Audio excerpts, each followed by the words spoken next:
الحمد لله نحمده ونستعينه ونستغفره ونؤمن به ونتوكل عليه ونعوذ بالله من شرور أنفسنا ومن سيئات أعمالنا من يهده الله فلا مضل له ومن يضلله فلا هادي له ولا نذير له ولا ولي له ولا مشير له ولا نعيم له وأشهد أن لا إله إلا الله وحده لا شريك له لا ند له ولا ند له ولا مثل له ونشهد أن سيدنا وسندنا وحبيبنا وحبيب ربنا وحبيب ربنا وطبيبنا وطبيب قلوبنا ومولانا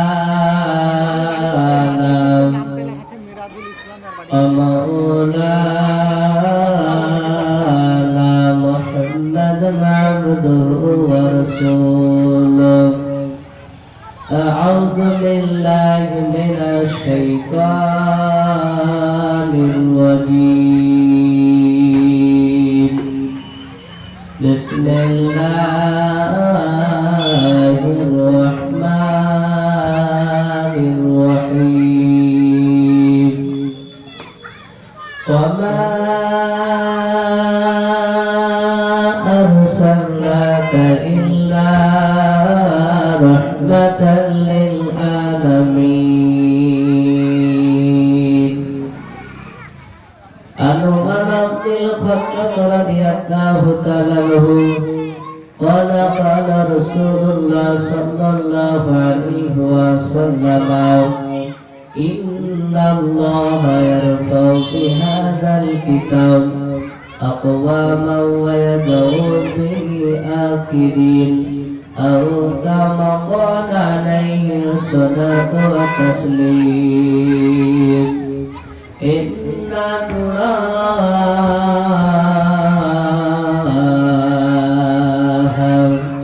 وملائكته يصلون على النبي يا أيها الذين آمنوا صلوا عليه وسلموا تسليما اللهم صل على محمد وعلى آل محمد كما صليت على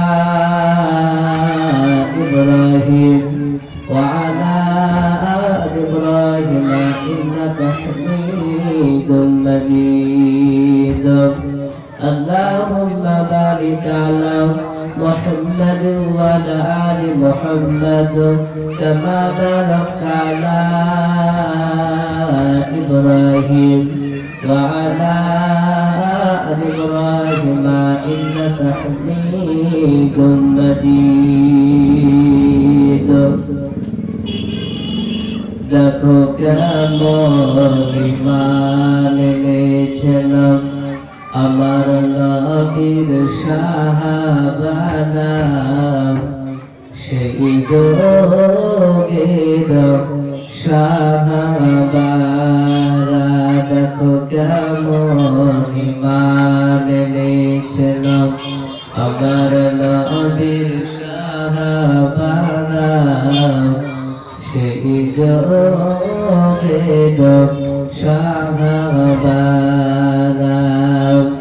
হযরত বিল্লাল এনেছে ঈমান কত কষ্ট করে মরুভূমির গরম বালতি তাজা রক্ত ঝরে ছোট হইতে তাকাতে পারে ছোট হইতে তাকাতে পারে দেখা যায় শিরদানা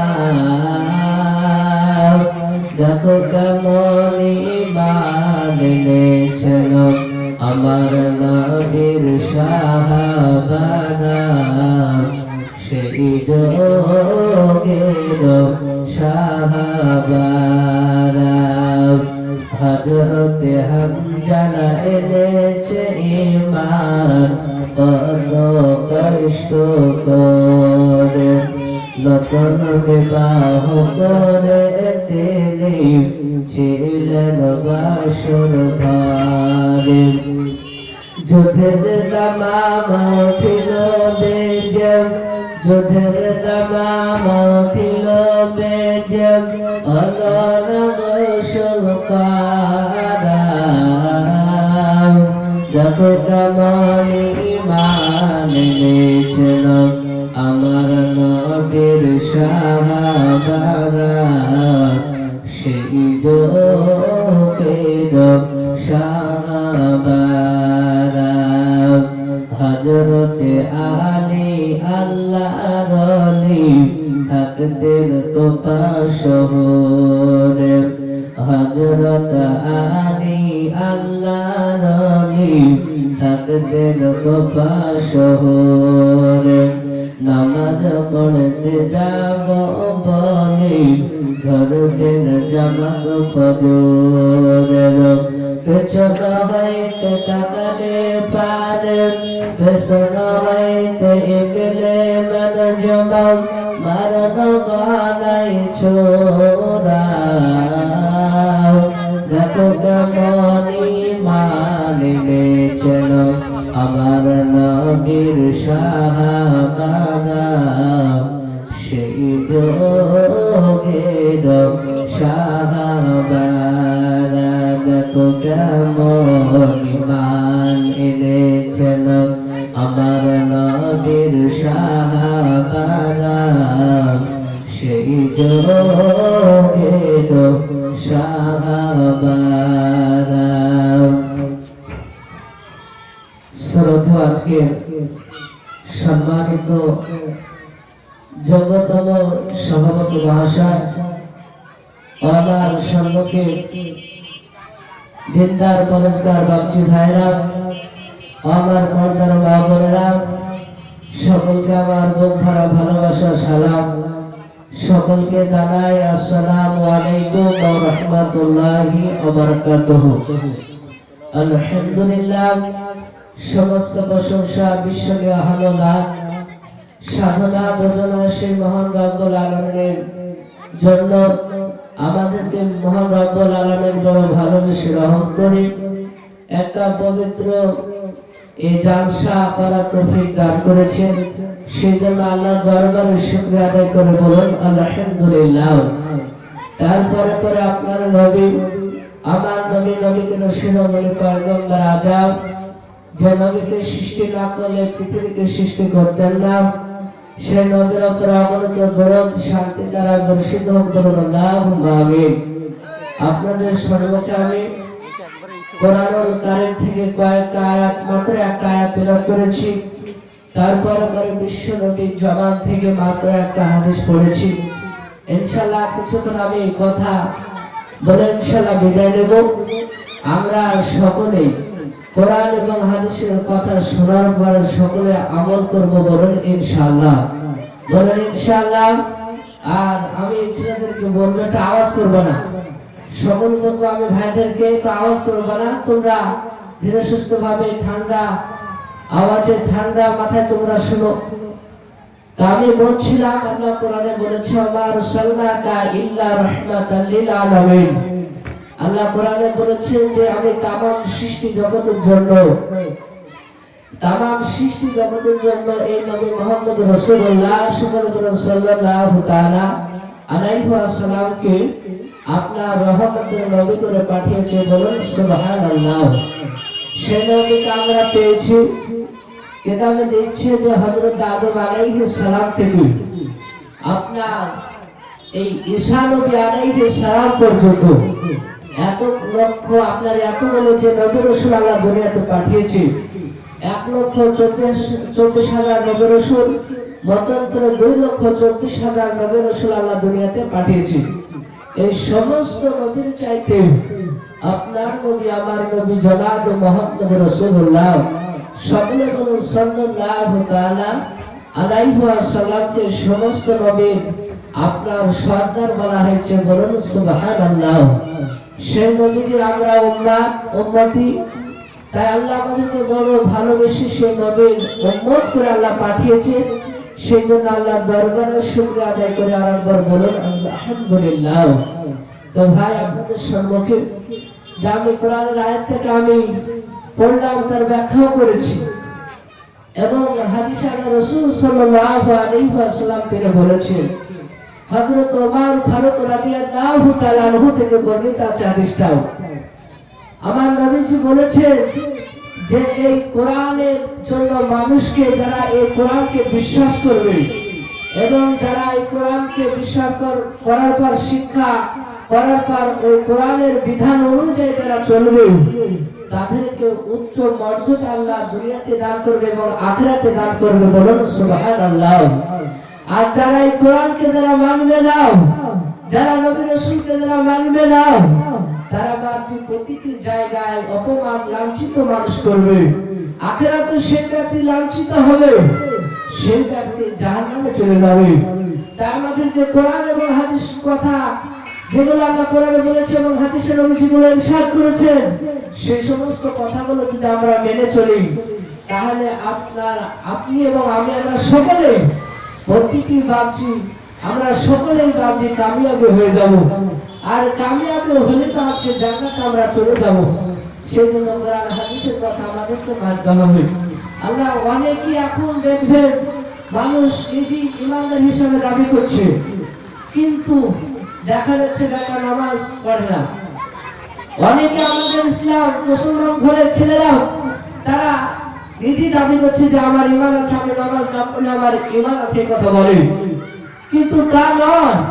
আল্লাহ কোরআনে বলেছে, ইন্নামাল মুমিনুনা আল্লাযীনা আমানু বিল্লাহি সুম্মা লাম ইয়ারতাবু ওয়া জাহাদু বিআমওয়ালিহিম ওয়া আনফুসিহিম ফি সাবিলিল্লাহ উলাইকা হুমুস সাদিকুন। আল্লাহ কোরআনে বলেছেন যে মুমিন তো ওই ব্যক্তি যারা আল্লাহর প্রতি, রাসূলের প্রতি ঈমান এনেছে এবং যারা ঈমানের ব্যাপারে আপনার সন্দেহ করে না এবং নিজের টাকা পয়সা, ধন সম্পদ তারা আল্লাহর রাস্তায় ব্যয় করেছে, তারাই ঈমানের দাবিতে সত্যবাদী, বলুন সুবহানাল্লাহ। তারাই ঈমানদার। কিন্তু আজ কোরআনকে জিজ্ঞাসা করুন, কোরআন যেটা বলছে সেটাই আমাদেরকে মানতে হবে। অনেকে হাদিসকে বাবজি মানে না, নবীর কথাগুলো তারা, অনেক মানুষ বলে কোরআনকে মানি না, হাদিসকে মানি না, এরকম কথা বলে। আবার কোরআনকে মানি তো হাদিসকে মানি না, হাদিসকে মানি তো কোরআনকে মানি না, এরকম কথা অনেক জায়গায় আমরা শুনতে পাই। না, এটাই নয়, আমাদেরকে দুটোই মানতে হবে। আল্লাহর নবী জনাবে মুহাম্মদ রাসূলুল্লাহ সাল্লাল্লাহু তাআলা আলাইহি ওয়াসাল্লাম এই কলেমার দাওয়াত দিতে, কাফেররা নবীর উপর আপনার অনেক বাপটি ষড়যন্ত্র করেছে, নবীকে এমনকি তারাও বেঈমানরা বাপটি তারাও রাসূলুল্লাহকে বাপটি মেরেছে। একটা কিতাবে লিখছে, বিশ্ব নবীজির আপনার জীবনে লেখা আছে, নবী আমার এই সময় খাদিজার সঙ্গে বিবাহের পরে আপনার নবীর উপরে যখন কোরআন নাযিল করলেন, আল্লাহ নবুয়ত দান করলেন, সেই দিন থেকে হযরত খাদিজাতুল কুবরার কাছে কলেমা দাওয়াত দেওয়ার পরে, খাদিজাতুল কুবরা কলেমা পড়ার পর নবীকে আপনার নবী বলে মেনে নিলেন। নেওয়ার পর নবী আমার কলেমা দাওয়াত দিতে শুরু করে দিলেন। দাওয়াত দিতে দিতে বেঈমানরা তারা নবীকে বাঁচিয়ে মানে নাই। রাসূলের চাচা একজন ছিলেন, কিতাবে লিখছে তার নাম ছিল আবু তালিব। সেই আবু তালিব আপনার যতদিন দুনিয়াতে বেঁচে ছিলেন, বেঁচে থাকা কালীন বিশ্ব নবীজিকে তারা বাপজি বেঈমানেরা মানে নাই। নবীজির চাচা আবু তালিব যখন ইন্তিকাল করলেন, তারপর থেকে বেঈমানেরা বিশ্ব নবীজিকে বাপজি ঠাট্টা তামাশা করতে শুরু করে দিল। আল্লাহর নবীজির উপরে তারা আক্রমণ করলো, মারতে শুরু করলো। ওই মক্কা নগরে বাবা সেই সময় 100% লোকের মধ্যে 10% মানুষ তারা নবীকে নবী বলে স্বীকার করেছিল, 90% তারা মানুষ নবীকে তারা নবী বলে স্বীকার করেনি। তারা এমনকি স্বীকার করেনি নবী আমার মক্কা নগর থেকে ওই জায়গা থেকে বাপকে চলে যাচ্ছে আরেকটা গ্রামে, সেই গ্রামটার নাম কেতাবে লিখছে তাইফ নগর। সেই গ্রামে রাসূলুল্লাহ আমার যেতে শুরু করলো। হয়তো নবী আমার চিন্তা করলেন সেই জায়গায় হয়তো তাইফের গ্রামের মানুষেরাও তারা আমার কলেমাকে বিশ্বাস করার পর, এই কোরআনকে বিশ্বাস করার পর আমাকে নবী রাসূল বলে তারা মেনে নেবে। তারা আমার সঙ্গে হওয়ার পরে এই বেঈমান কাফেরদের হাত থেকে আমরা হয়তো নাজাত পেয়ে যাব।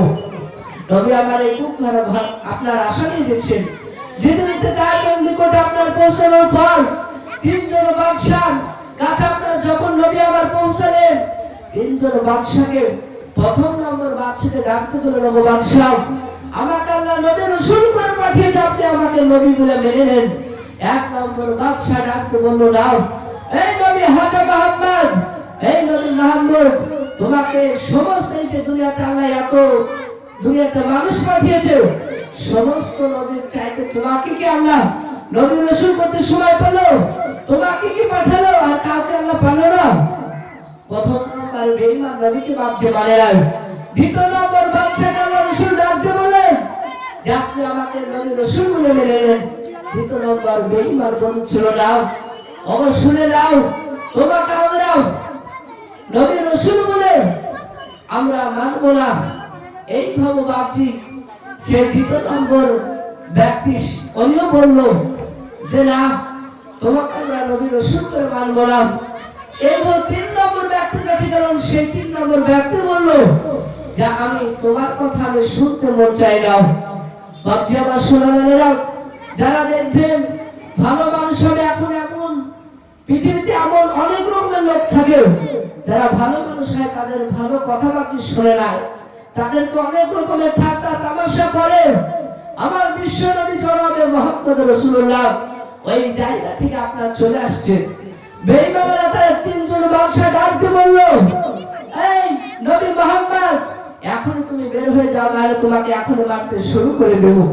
রাসূলুল্লাহ আবার গুটি গুটি পায়ে আপনার চলে আসছে। আল্লাহর নবী জনাবে মুহাম্মদ রাসূলুল্লাহ সাল্লাল্লাহু তাআলা আলাইহি ওয়াসাল্লাম নবী আমার গুটি গুটি পায়ে আপনার হাঁটতে বাকি গুটি গুটি পায়ে আপনার চলে আসছেন। বেঈমানেরা বিশ্ব নবীকে চিনতে পারে না। তিনজন বাদশা ডাক বলল, এই নবী আপনি এখনই এখান থেকে বের হয়ে যান। সঙ্গে সঙ্গে তিনজন বাদশা তারা ওই তায়েফের যুবকদেরকে জানিয়ে দিল, ওরে বাবা শুনে নাও, ওই নবী মুহাম্মদকে আমাদের এই তায়েফের গ্রামে তারা এসেছে, শুনে নাও, তাকে আর ভিতরে রাখা যাবে না। তোমরা তাকে শুনে নাও, পাথর দিয়ে তারা তোমরা সকলে পাথর দিয়ে সেই নবীকে মারতে শুরু করে দাও। মারতে মারতে একেবারে তোমরা শেষ করে দাও। আল্লাহর নবীদের কাছে যুবকরা তারা চলে আসলেন। আল্লাহর নবী জনাবে মুহাম্মদ রাসূলুল্লাহ সাল্লাল্লাহু তাআলা আলাইহি ওয়াসাল্লামকে মারতে আপনার শুরু করে দিলাম। নবী আবার কাদের বলেন, বাবা আমি তোমাদের পয়গম্বর রাসূল, শুনে নাও, আমাকে নবী রাসূল করে আল্লাহ দুনিয়াতে পাঠিয়েছে। ওরে বাবা শুনে নাও, আমি তোমাদের কাছে পয়সার জন্য আসি নাই, টাকার জন্য আসি নাই। ওরে বাবা শুনে নাও, একটাই কারণে তোমাদের কাছে আমি এসেছি যে বাবা তোমরা জাহান্নাম থেকে কি করে পরীক্ষা করার পর কি করে জান্নাতে যেতে পারবে, সেই পথ আমি তোমাদেরকে দেখাতে এসেছি রে বাবা। ওরে বাবা তোমরা আমাকে ধরে আর বেরো না। আল্লাহর নবীকে তারা বাজি ছাড়লো না। এই তায়েফের যুবকরা বাজি একের পর এক পাথর মারতে শুরু করে দিলাম। আল্লাহর নবী আমার ওই জায়গা থেকে বাবা হাওয়া করবাকে তাদের বলেন, বাবা তোমরা আমাকে মেরো না। তারা নবীকে বাজি ছাড়লো না। আল্লাহর নবী ওই জায়গা থেকে বাবা কেতাবে পাবেন ৭০টা পাথর বাঁধে মেরেছিলাম, নবীদের এমনকি কপাল মোবারক বাঁধে মেরেছিলাম, কপালে আপনার রক্ত আপনার পড়ছিলাম, পায়ে আপনার সেই সময় রক্ত আপনার ঘরে আপনার জমাট বেঁধে গিয়েছিলাম। রাসূলুল্লাহ আমার হাওয়া করে তাদের বলেন, বাবা তোমরা আমাকে বেরো না। বেঈমানেরা নবীকে চিনতে পারলো না। আল্লাহর নবী আমার ওই জায়গা থেকে বাবা সঙ্গে সঙ্গে বাঁধে কেতাবে পাওয়া যায়। আরবিতে দারোয়ান মানে মাঠ বলা হয়। ওই মাঠের দিকে বাকি বিশ্ব নবী আমার চলে আসলেন, আসার পর ওই মাঠের দিকে আপনার বসে আমার বিশ্ব নবী আমার আল্লাহর নবী বলেছে আদওয়া ও মুখল ইবাদত। আল্লাহর নবী বলেছেন সমস্ত বাবা আল্লাহর কাছে বাকি সবচেয়ে বাবা নবী বলেছেন দোয়া হলো ইবাদতের মাগাজ। আল্লাহ নবী যে আপনার দোয়া করতে শুরু করে দিলাম, আমার নবী যে ভাবলেন আল্লাহ কোরআনে তো বলেছে উদুনি আস্তাজিব লাকুম, আল্লাহ কোরআনে বলেছে তোমরা আমাকে ডাকো আমি তোমাদের ডাকে সাড়া দেব। আর সঙ্গে সঙ্গে বাবা আল্লাহ নবী আমার কোরআন এবং হাদিসের দিকে লক্ষ্য করেন, বিশ্ব নবী যে আমার যে হাত বাকি তুলে বাকি দোয়া করতে শুরু করে দিলাম। ওগো মাওলা বেঈমান কাফেরদের বাবার প্রত্যেকের উপরে ওগো মাওলা তুমি যদি আমাকে সাহায্য করো মাওলা, সারা পৃথিবীর বেঈমানরা যদি একদিকে হয় তবে আমাকে মারতে পারবে না। জোরে বলুন সুবহানাল্লাহ। সারা পৃথিবীর বেঈমানরা একদিকে হয়েও মারতে পারবে না। আল্লাহ যাকে হেদায়েত করবে, আল্লাহ যাকে সাহায্য করবে, সঙ্গে সঙ্গে কথা বলার পরে বিশ্ব নবী জনাব মুহাম্মদ রাসূলুল্লাহ সাল্লাল্লাহু তাআলা আলাইহি ওয়াসাল্লাম এই কথা বলে বাবজি তিনি দোয়া করলেন। আর সেই দোয়াকে আমার আল্লাহ কবুল করে নিয়েছে। বলুন সুবহানাল্লাহ। সেই নবীকে দোয়া কবুল করে নাও, দোয়াকে আল্লাহ কবুল করে নিলেন। দেওয়ার পরে সঙ্গে সঙ্গে আল্লাহ ডাক করলেন, হে জিবরিল, ও জিবরিল শুনে নাও, এখনই যাও আমার পয়গম্বর রাসূলকে বেঈমানরা মেরেছে, যাও এখনই তোমরা নবীদের কাছে যাওয়ার পরে নবী যেটাই তোমাকে হুকুম করবে সেই হুকুম অনুযায়ী তুমি সেই কাজটাই পরিণত করবে। হযরত জিবরিল আলাইহিস সালাম ওই জায়গা থেকে বাপজি চলে আসলেন। আসার পরে ওই নবীদের কাছে আসার পর সালাম জানালেন, আল্লাহ রাসূলকে সালাম দিলেন, আসসালামু আলাইকা ইয়া রাসূলুল্লাহ ইয়া হাবিবাল্লাহ। ও আল্লাহর রাসূল আপনি আর কান্না করবেন না, ওই বেঈমানরা আপনার উপরে যে হুকুম মেরেছে, ও আল্লাহর রাসূল আপনি একবার হুকুম করেন ওই বেঈমান কাফেরদেরকে আমি এমনকি পৃথিবীতে যত পাহাড় রয়েছে সমস্ত পাহাড়গুলো একেবারে আমরা তোলার পরে ওই বেঈমান মক্কা এবং তায়েফ নগরের গ্রামের ওই মানুষদেরকে তারা এই পাহাড় তুলে চাপিয়ে মারিয়ে দেব। আল্লাহ রাসূল আমার কান্না করছেন, দায়িত্ব বলল জিবরিল শুনে নাও, আজ তারা আমাকে চিনতে পারেনি, আগামী হয়তো শুনে নাও তার ছেলেমেয়েরা আমাকে চিনবে, আমাকে পয়গম্বর রাসূল বলে তারা বিশ্বাস করবে এবং কলমাকে তারা বিশ্বাস করবে, মেনে নেবে। ও জিবরিল শুনে নাও, তোমরা মারতে যেও না। নবী আমার বারণ করলেন। নবীর কথা কি হযরত জিবরিল আলাইহিস সালাম তিনি কি শুনবেন না? অবশ্যই শুনবেন। আল্লাহর নবী আমার এই দিনে আপনার কলমা জাদু দিতে কাফেরের হাত থেকে বাঁচি আপনার কত অত্যাচার জুলুম করেছে আপনারা নবীর উপরে, তবু কলমার দাওয়াত ছেড়ে নাই। আমরা সেই জন্য কলমার দাওয়াত আমরা সকলে দেব বলে ইনশাআল্লাহ। সম্মানিত ভাই আমার বাবাজি বোনেরা, বিশ্ব নবীজি আবার কত কষ্ট করে বাঁচে আছেন, দিনকে বাঁচি এনেছে। আল্লাহ কোরআনে বলেছেন, ইয়া আইয়ুহাল্লাযীনা আমানু ওয়া আনফুসাকুম ওয়া আহলিকুম নারা ওয়াকুদুহা আন-নাস ওয়াল হিজারা। আল্লাহ বলেছেন, হে ঈমানদারগণ তোমরা নিজে বাঁচো এবং তোমার আহলকে বাঁচাও। আহলকে বাঁচাও, জাহান্নাম বাঁচি এত কঠিন শীতল হয়ে যাবে। নবী আমার সাল্লাল্লাহু তাআলা আলাইহি ওয়াসাল্লাম তিনি নবীজি বলেছেন যে যারা জান্নাতি হবে তাদের কাছে বাকি জবান থেকে যেটাই বের হবে সেটাই সঙ্গে সঙ্গে সামনে আপনার চলে আসবে। নবীজি আরো বলেছেন যারা জান্নাতি হওয়ার পরে আপনার এমনকি সেই জায়গায় পেশাব পায়খানা হবে না, একবার আপনার পায়খানা হবে না, একবার আপনার ঢেকুর মারবে, সঙ্গে সঙ্গে পেটের খাবার বাক্য হজম হয়ে যাবে। একবার আপনার পেশাবের প্রয়োজন যখন হবে, ঘা থেকে আপনার এই ঘাম, গা থেকে ঘাম বের হবে, সঙ্গে সঙ্গে পেশাবের জ্বালা আপনার মিটিয়ে যাবে। সম্মানিত ভাই আমার বাবা জীবনেরা, সেই জন্য আমাদেরকে জান্নাতে যেতে হলে আল্লাহ যেগুলো কোরআনে ইরশাদ করেছেন বলেছেন, এবং আল্লাহ নবী যেগুলো বলেছেন সেই সমস্ত কাজগুলো আমাদের করতে হবে। নবী আমার মৃত্যুর ব্যাপারে বিশ্ব নবীর বিবি খাদিজাতুল কুবরা তিনি এত কেঁদেছিলেন, কবর থেকে এত কেঁদেছিলেন। আজ আমাদের মা বোনেরা বাপকে কবর কথা চিন্তাই করে না। দেখবেন বাবা, অনেক বাচ্চি ভাইরা মা বোনেরা রোজার আপনার রমজান মাসে আপনার ফোন করে, রোজার মাসে ফোন করে যে কয় রাকাত নামাজ পড়তে হবে, কিন্তু এখন প্রশ্ন করে না, এখন ফোনও করে না, জিজ্ঞাসা করে না। না, খালি রোজা কি তাদের রোজার সময় কি ফরজ নামাজ আর কি নামাজ নাই? 5 ওয়াক্ত নামাজ সকলের উপরে মেয়ে এবং ছেলের উপরে ফরজ হয়ে গিয়েছে। নামাজ আমাদেরকে পড়া লাগবে।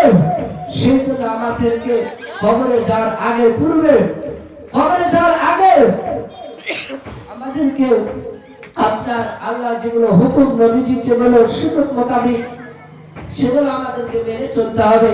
যদি আমরা চলি তাহলে আমরা কামিয়াবি হব। আর কামিয়াবি হলে আল্লাহ কোরআনে বলেছে, ইন্নাল্লাযীনা আমানু ওয়া আমিলুস সালিহাতি লাহুম জান্নাতুল নাঈম। আল্লাহ বলেছেন নিশ্চয় যারা ঈমান এনেছে, সৎ কাজ করেছে, তাদের জন্য আপনার কি রেখেছেন? জান্নাত রেখেছেন। সেই ব্যক্তিরা জান্নাতি হয়ে যাবে। তাই সকলকে বলবো, বাচ্চি ভাইদেরকে, মা বোনদেরকে সকলকে বলবো, এটা আমরা এখানে জালসাটা দিয়েছি আমাদের একটাই কারণ, সেটা হচ্ছে হয়তো আমরা কোরআন হাদিসের কথা শোনার পর আমরা চিন্তিতে এক কথা আমরা আমল করব। এটা আমাদের উদ্দেশ্য। আল্লাহ রাসূলের পিঠি হযরত ফাতেমা জোহরা এই কবর থেকে বাকি তিনি কেঁদেছিলেন, খাদিজা কেঁদেছিলেন, নবীজি কেঁদেছিলেন।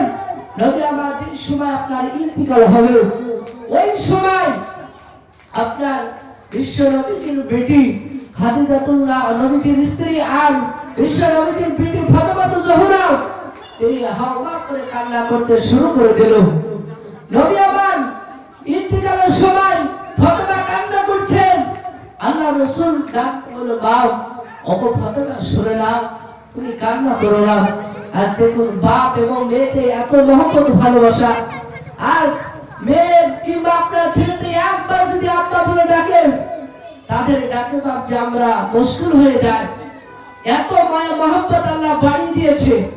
ফাতেমা কান্না করছে। আল্লাহ রাসূল সাল্লাল্লাহু আলাইহি ওয়াসাল্লাম ডাকতে বললেন, ওগো আমার শুনে নাও, মা ফাতেমা তুমি কান্না করো না। সঙ্গে সঙ্গে সেই জায়গা থেকে ফাতেমা, নবী আমার ডাকলেন, ফাতেমা তুমি কান্না করো না, তোমার ওই কানটা আমার মুখের গড়িতে নিয়ে আসো।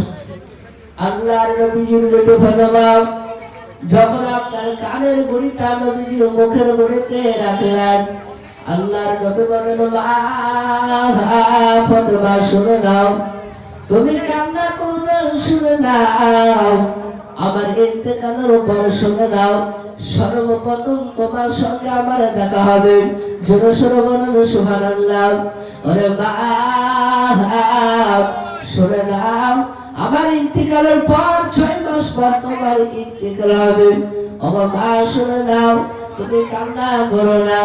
সঙ্গে সঙ্গে ফাতেমা জোহরা নিজের আব্বার কথা অনুযায়ী আমি কান্না বন্ধ করে দিলাম। আল্লাহর নবী জনাব মুহাম্মদ রাসূলুল্লাহ সাল্লাল্লাহু তাআলা আলাইহি ওয়াসাল্লাম ওই জায়গা থেকে আপনারা চলে আসেন। নবীর পিঠে আপনারা চলে আসার পর হযরত আয়েশার সম্মুখে আপনার সামনে সামনে আপনার দেখা হয়ে গেল। আয়েশা বলে, ও আমার সোনারা, ওই ফাতেমা বলো, তোমার আব্বার কাছে যাওয়ার পূর্বে তুমি যেই ভাবে কান্না করছিলাম, তোমার আব্বার কাছে যাওয়ার পর তোমার আব্বা কি এমন কথা বললো শুনে নাও, তোমার চোখের পানি বন্ধ হয়ে গেল। ও বাবা তাড়াতাড়ি তুমি বলে দাও তোমার মা শুনে না তোমার আব্বা কি কথা বলেছে তাড়াতাড়ি বলো। ফাতেমা কাঁদার বলল মা শুনে নাও আমার আব্বা বলেছে আমার আব্বার ইন্তেকালের উপর আবার 6 মাস পরে ইন্তেকাল হবে। ও বাবা শুনে নাও মা আমার আব্বার ইন্তেকালের পর আমার মৃত্যু হবে এই কথাটাই আমার আব্বা বললেন। সঙ্গে সঙ্গে ফাতেমা জোহরা ওই জায়গা থেকে যখন আপনার সরে আসলেন আল্লাহ নবী সেই সময় আপনার ইন্তেকাল করলেন। সকলে বলুন ইন্না লিল্লাহি ওয়া ইন্না ইলাইহি রাজিউন। নবীজির ইন্তেকাল হয়ে গেল। ফাতেমা জোহরা নিজের মার কাছ থেকে আবার ফিরে দেখছে, যার পরে ডাকতে বলে আব্বা আব্বা বলে বাপকে কয়েকবার ডাকলেন কিন্তু ডাকে সাড়া পেলেন না। নবীজি দুনিয়াতে বেঁচে নাই। ফাতেমা বাপকে কান্না করতে লাগলেন। কান্না করতে করতে আমার বিশ্ব নবীজিকে হযরত আনাস রাদিয়াল্লাহু তাআলা আনহু নবীজিকে বাঁচানোর অনেক বড় ঘটনা আমি সংক্ষিপ্ত আকারে বলবো। নবীজিকে আপনার দাফন করে আসার পরে বিশ্ব নবীজি বললেন তার বিটি ফাতেমা বললেন আমার শুনে নাও আনাস আমার আব্বাকে তুমি কোন প্রাণে দাফন করে আসলে বলো। হযরত আনাস কান্না করতে লাগলেন। আনাস বলে এই ফাতেমা শুনে নাও আল্লাহ কোরআনে বলছে কুল্লু নাফসিন যায়কাতুল মাউত, যার জান আছে তার মৃত্যু, তাকে মৃত্যু হবে, মৃত্যুর স্বাদ চাটতে হবে। শুনে নাও এই দুনিয়া থেকে আল্লাহ পাঠিয়েছে আবার এই দুনিয়া থেকে চলে যেতে হবে। আসার সিরিয়াল আছে যাওয়ার কিন্তু সিরিয়াল নাই। ও বাবা শুনে নাও নবীজির বিটি ফাতেমা তুমি কান্না করো না।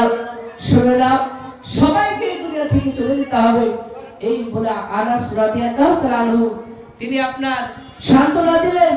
দেওয়ার পরে আপনার হযরত ফাতেমা দুই চোখের পানি আপনার চোখে ভাবছে বসে নাই। জোরে বলুন আলহামদুলিল্লাহ। ফাতেমা কান্না করছে। ওই জায়গা থেকে আবার চলে আসলেন। আসার পরে হযরতে ফাতেমা জোহরা রাদিয়াল্লাহু তাআলা আনহা ওই জায়গা থেকে বাড়ি চলে আসার পরে আপনারা দেখলেন একটি জায়গায় আপনারা বসে থাকলেন। থাকার পরে নবীজির আপনার জামাই হযরত আলী ফাতেমার যে স্বামী ছিল সেই স্বামী আপনার ফাতেমার চেহারা দিকে তাকিয়ে তিনিও কান্না করতে লাগলেন। আবার বিশ্ব নবীজি ওই জায়গা থেকে বাবা তিনি বাড়ি থেকে চলে আসলেন। বাড়ি থেকে আসার পর দেখলেন আবু বকরের স্ত্রী আপনার ফাতেমা জোহরার আপনার নানিমা হচ্ছে।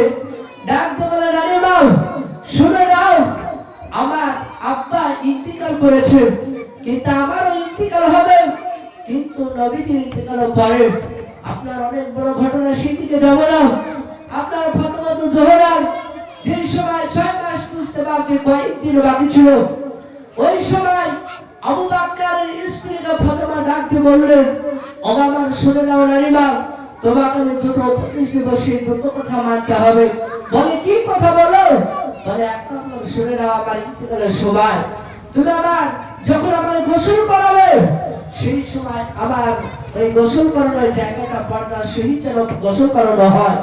দ্বিতীয় নম্বর শুনে নাও আমার যদি আমি এখন ইন্তেকাল হয়ে যাই তাহলে আমার তাড়াতাড়ি যেন আমার দাফন করা হয়। এই কথা বললেন। সঙ্গে সঙ্গে হযরতে আনাস রাদিয়াল্লাহু আনহু ফাতেমা জোহরা এই কথা বলার পর তিনি বাড়িতে গেলেন। যাওয়ার পরে বাড়িতে যাওয়ার পর আপনার জবের আটা যে আপনার রুটি বানালেন, বানানোর পরে হযরত আলী রাদিয়াল্লাহু তাআলা আনহু আর হযরতে হাসান হুসাইন নবীজির যে আপনার লাতি ছিলেন সেই সময় বিশ্ব নবীজির বিটি ফাতেমা জোহরা রাদিয়াল্লাহু তাআলা আনহা আপনার দুটো সন্তান হাসান হুসাইনকে আপনার গোসল করে দেওয়ার পর নতুন জামা পরিধান করে দিয়েছেন। দেওয়ার পরে ছেলের সন্তানের চেহারার দিকে আপনার তাকিয়ে আছে। ফাতেমা জোহরা রাদিয়াল্লাহু তাআলা আনহা তিনি আপনার রুটি বেলে ওই সময় হযরত আলী বাড়িতে প্রবেশ করেছেন। প্রবেশ করলেন, করার পর ডাকতে বলে বিবি রে আমার শুনে নাও বিবি ফাতেমা তোমার চোখের পানি শুনে নাও, তোমার এত কষ্ট করে কেন তুমি রুটি বানাচ্ছো? শুনে নাও তোমার আব্বা ইন্তিকালের পর থেকে নেই আজ পর্যন্ত তোমার আব্বার টেনশনে তুমি যেই বুড়ো কান্না করছো। শুনে নাও তোমার শরীরটা অসুস্থ হয়ে গেছে, দুর্বল হয়ে গেছে। ওগো আমার শুনে নাও মা, ওগো আমার বিবি শুনে নাও, ওগো আমার ফাতেমা বিবি শুনে নাও, তুমি এত কষ্ট করে কেন তুমি রুটি বানাচ্ছো বলো? ফাতেমা তো জোহরা, তিনি দুই চোখের আপনার পানি আপনার পড়তে লাগলাম। হযরত আলী ডাকতে বলেন, বিবিদের এই ভাবো কেন কথা, তুমি কি ব্যাপার? তুমি তোমাকে আমি কথাটা জিজ্ঞাসা করেছি, তুমি হ্যাঁ কিংবা না কিছু না বলে কেন হাওয়া করে কান্না কান্না করে করছো বললাম। ফাতেমা বলেন, স্বামী গো, আমার আজকে আমার দুনিয়াতে শেষ কাজ। হযরত আলী ডাকতে বলেন, ওগো আমার শোনা নাও বিবি, এমন ভাবে কেন কোন কথা তুমি বলো বললাম, এই ভাবে কেন কথা তুমি বলছো বললাম।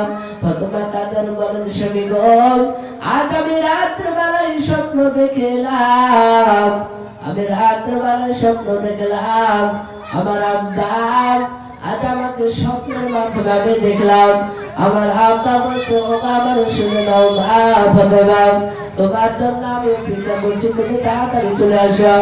ওগো আমার শুনে নাও স্বামী, আমার আজ তাহলে কাল আমি কাল আমার ইন্তেকাল হয়ে যাবে শুনে নেন, তাই আপনার কাছে আমি দুটো আবেদন করবো শুনে নেন।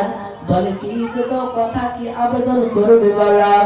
হযরত ফাতেমা বলল, ওগো আমার স্বামী শুনে নেন, এক নাম্বার আমার সন্তানকে আপনি দেখভাল করবেন, ওগো আমার স্বামী। দ্বিতীয় নম্বর শুনে নেন, আমার সন্তানকে আপনি গোসল করাবেন। এই কথা বলে হযরত ফাতেমা দুই চোখের আপনার পানি আপনার বন্ধ হয় না। হযরত আলী তিনি কান্না করতে শুরু করে দিলেন। হযরত আলী ডাকতে বললেন, ওগো আমার শুনে নাও, ওরে আমার বিবি ফাতেমা, তুমি আর কান্না তুমি করো না। সঙ্গে সঙ্গে ফাতেমা জোহরা এই কথা আপনার বলার পর হযরত আলী রাদিয়াল্লাহু তাআলা নিজের দুটো আপনার সন্তান হাসান হোসেনকে নিয়ে আপনার তিনি চলতে লাগলাম নবীদের কবরের গড়িতে বাঁধে যাওয়ার পর, ওই কবরের গড়িতে বিশ্ব নবীদের কবরের গড়িতে যাওয়ার পর হযরত আলী হাসান হোসেন একবার ডান থেকে বাম দিকে মুবাকে তাকে লাগে। আবার ওই কবরের গড়িতে আপনার ফিরে আসার পরে হযরত ফাতেমা জোহরা হযরত আপনার আবু বকরের স্ত্রীকে হযরত ফাতেমা ডাকতে বলেন, আরে বাপ, আমার দুটো সন্তান এবং আমার স্বামী যে জায়গায় আমার আব্বার কবরের গুলিতে জিয়ারত করতে গিয়েছে শুনে নাও, আমার সন্তান দুটোকে রুটিগুলো খেতে দেবে। আমার শুনে নাও না রে বাপ, আমার ওই সন্তান দুটো যখন আসবে তুমি খেতে দেবে। সঙ্গে সঙ্গে আবু বকরের স্ত্রী ডাকতে বলো, ফাতেমা শুনে নাও, আমি তোমার কথা অনুযায়ী আমি মেনে নেব, তোমার কথা আমি তোমার ওই কাজটা আমি পূরণ করে নেব। সঙ্গে সঙ্গে বাবা ওই কথা বলার পর ফাতেমা রাদিয়াল্লাহু তাআলা আনহা ওই জায়গা থেকে হযরত আলী রাদিয়াল্লাহু তাআলা আনহু যখন দুটো সন্তান হাসান হোসেনকে আপনাদের চলে আসলাম, আসার পর দুই সন্তান আবু বকরের স্ত্রী বাড়িতে যখন প্রবেশ করলাম, আবু বকরের স্ত্রী বাড়ি দুটো রুটির টুকরা দিয়ে আবার বিশ্ব নবীজির রাতে আপনার হাসান হোসেনের আপনার সামনে যখন গেলাম, দুই ভাই আপনার রুটির টুকরাটা ধুলেন, আপনার যখন খেতে যাবে আর সঙ্গে সঙ্গে হযরত হাসান হোসেন ডাকতে বলেন, শুনে নাও, আমার মা কোথায় তাড়াতাড়ি বললাম। মা মা করে বাদে আওয়াজ দিতে লাগলাম, দেখবেন বাবা 3 বছর কিংবা 5 বছরের বাচ্চা যতই আপনার ছেলে, ওই ছেলেটার মা কিংবা আব্বা যদি মারে বাবা, মায়ে যদি ওই ছেলেটার উপরে বাবা যদি মারে, দেখবেন কিছুক্ষণ পর আবার ওই বাচ্চাটা মা মা বলে আওয়াজ দেবে। হযরত হাসান হোসেন বাচ্চা ছেলে, দুই ছেলেটা ডাকতে বলে, আমার মা কোথায় তাড়াতাড়ি বললাম, আমার মা কোথায় তাড়াতাড়ি বললাম। এই আওয়াজ তখন দিলেন বাবা হযরত হাসান হোসেন ওই রুটির টুকরাটা বাঁধে খেলেন না। দুই ভাই ওই জায়গা থেকে বাবা সরবার ফাতেমার বাড়িতে আপনার প্রবেশ করলাম। প্রবেশ করার পর ডাকতে বলল, বাপ ও বাবা, তুমি কোথায় আছো তাড়াতাড়ি বলো। বাড়িতে বাকি দেখুন উপায়, দুই সন্তান আপনার ফতোয়া জোহরার আপনার গলা ধরে বাকি কান্না করতে শুরু করে দিল। ডাকতে বলেন মা, তুমি আমাদেরকে থেকে এত দূরে গেলে তুমি বলো। দুই সন্তান বাবা ফতোয়া জোহরার গলা ধরে বাকি কান্না বাকি দিল হয় রে বাবা। হযরত ফাতেমা জোহরা ডাকতে বলেন বাবা, তোমরা একটু আর কান্না করো না। দুই সন্তান চারদিকে তাকিয়ে যায়, আর হাওয়া করে বাকি চোখের পানি আপনার ঝরছে। আল্লাহর নবীজির বাবা বেটি ফাতেমা জোহরা ডাকতে বলেন বাবা, তোমরা কান্না করো না, আমার কি তোমার যে সন্তানকে আপনার পাঠিয়ে দিলেন, দরবার যাও তোমরা আবার তোমার নানার কবরে ওই গড়িতে যাওয়ার পর জিয়ারত করে আসো। সঙ্গে সঙ্গে হযরত আলী রাদিয়াল্লাহু তাআলা আনহু আপনার গিয়েছিলেন। হযরত আলী রাদিয়াল্লাহু তাআলা হযরত ফাতেমা ডাকতে বলেন, ও আমার শুনেন স্বামী, আপনি যদি আমার দ্বারা যদি আঘাত পেয়ে থাকেন, আপনার সঙ্গে বিবাহ হওয়ার পর থেকে আজ পর্যন্ত যদি আপনি আমার দ্বারা আঘাত পেয়ে থাকেন, তাহলে আপনি আমাকে অন্তত মাফ করে দেন। হযরত আলী ডাকতে বলে, বিবেরে তুমি আমার কোনো অন্যায় করো না, শুনে নাও, আমি তোমাকে যে পরিমাণে দেখার দরকার সেই পরিমাণে আমি দেখাতে পারি না, তোমাকে দেখভাল করতে পারি না। আরে বিবি ফাতেমা, আমার দ্বারাই যদি তুমি আঘাত পাও, তাহলে তুমি আমাকে অন্তত মাফ করে দাও। ফাতেমা জোহরা তিনি বাপকে ক্ষমা চেয়ে তাদের ছিল স্বামী স্ত্রী। আজ আমাদের স্বামী স্ত্রীর মধ্যে মহব্বত ভালোবাসা নাই। অনেক দেখা যায় এরকম রিপোর্ট আসে যে আপনার একটা মেয়েকে বিবাহ করার পর তার সঙ্গে আপনার ঘর সংসারে 1 বছর 2 বছর করার পরে সেই মেয়েটাকে বাপকে ছেড়ে দিয়ে আবার আমাদের যুবক ভাইরা আবার দ্বিতীয়বার বাপজি অন্য মেয়ের সঙ্গে প্রেম করে, প্রেম করার পর তাকে বিবাহ করে আবার দেখা যায় তার সঙ্গে বেশি মহব্বত ভালোবাসা, তার সঙ্গে সময় দেয়, কিন্তু প্রথমকার স্ত্রীর সঙ্গে সময় দেয় না। না, এটা করা উচিত নয়। কিন্তু বাপজি বিবিতে আল্লাহ রাসূল বলেছেন যে স্বামী স্ত্রীর মহব্বত ভালোবাসা যদি করা যায়, নবী বলেন সেই ব্যক্তি আমার সঙ্গে জান্নাতে প্রবেশ করবে। বলুন সুবহানাল্লাহ। বাপজি আমি এইগুলো অনেকক্ষণ বক্তব্য করলাম। আমার দ্বারা আপনি যদি আঘাত পেয়ে থাকেন কথা দ্বারা, তাহলে সকলে আপনারা সকলে ভাই কিংবা ছোট ছিল এইসব আপনারা সকলে ক্ষমা করবেন। আর আমি আপনাদেরকে দ্বিতীয় আরেকটা কথা বলবো, সকলকে বলবো, মা বোনদেরকে বাপজি ভাইদেরকে সকলে আমরা কোরআন হাদিস শোনার পরে আমরা সকলে মানব, এবং তারপরে পরে যারা আমরা নামাজ পড়ি এবং যারা পড়ি না, আমরা সকলে 5 ওয়াক্ত নামাজ আজ থেকে পড়বো বলুন ইনশাআল্লাহ। এই বলে আমার বক্তব্য আমি শেষ করছি। ওমা আলাইনা ইল্লাল বালাগ। আসসালামু আলাইকুম।